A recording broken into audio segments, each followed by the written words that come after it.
Okay, so this news might be a week or two old already, maybe even older, depending on how little I've been paying attention to the game, and I've already alluded to this in a short video that I posted earlier in the week, but hey, I'm a YouTuber, so of course I found the time to record a video just to cover this, no matter how late I get there.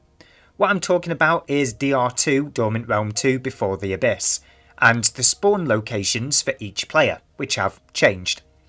Previously, every member of the fleet spawned in a straight line, with approximately 2.5 kilometers difference between each player. If the Nightmare player was at the end of the line of the ships, their 7.5 kilometer small shield field module would just about cover the ship that was the furthest away from the Nightmare. As long as neither one of those moved, it would be perfectly fine. That ship would be covered by the Nightmare's bubble. What's changed sounds very, very small, and it really is, but it will change DR2 somewhat, and that change is the distance between players is now 4 kilometers, not 2.5.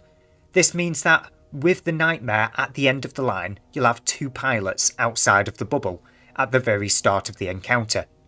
One only 0.5 kilometer outside, and the other 4.5 kilometers outside of the bubble.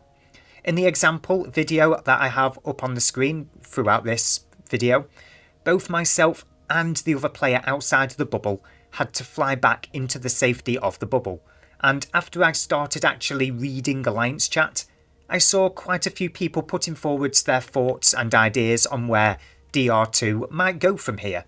After all, having pilots disable their striker modes to move into the safe confines of the bubbles represents a loss of damage and slows down the encounter ever so slightly, and those running integrated rigs surely have a lot more to lose whilst they are positioned outside of the bubble. The most obvious solution that was put forward was to go up a size and use a medium shield field module, thus keeping everyone inside the bubble regardless of positioning. This, however, has the drawback of it being less effective, as more NPCs will end up inside of the bubble, bypassing its primary function of protecting the other pilots. Oh, and there was a suggestion about having micro-warp drives on all ships in the Dormant Realm. Yeah, I've no idea whatsoever where that one came from. So next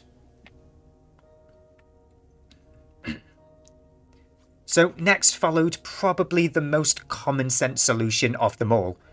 Why doesn't the Nightmare pilot just move?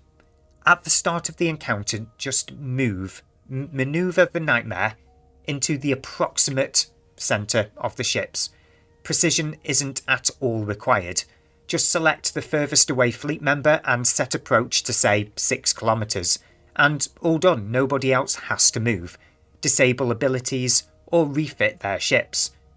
And this is exactly why I expected the conversation to come to a close.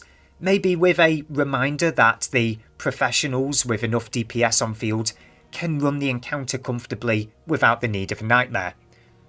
But what I saw next got me thinking. The next suggestion was to replace the Nightmare with an Armour Guardian with the Armour Link module. The Guardian tank is designed for brawling after all, and cannot be gotten inside of, unlike that with the Shield Field module. Just swap out the group shield boosters for group armour repairers, and on all ships, and jobs are good. Outside of the realm of having top tier DPS on field to rule out the need for a Guardian, a transition to an Armour Guardian such as the Nestor would certainly make sense, right? Right? Well, let's just say there aren't all that many on the market, and they're a wee bit expensive.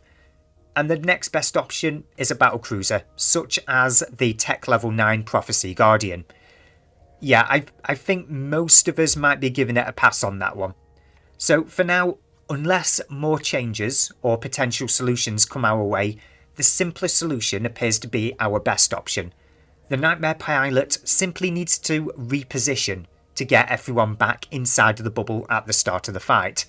There is no need to refit ships to include afterburners or micro-warp drives, not even for the Nightmare, as the 12 group shield boosters that I presume are running throughout the entire encounter, should keep the shields of any players outside of the bubble topped up long enough for the Nightmare pilots to drift into range.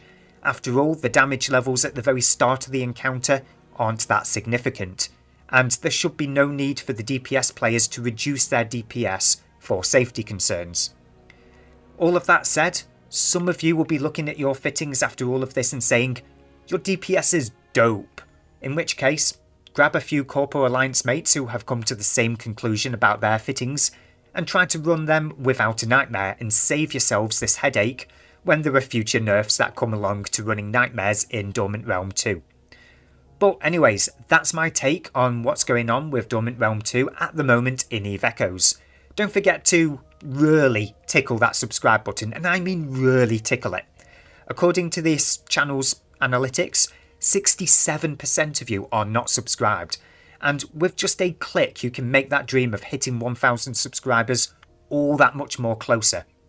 So be sure to let me know your thoughts on the DR2 situation in the comments section down below, and throw a like in there if that's your thing, and I'll see you guys in the next video.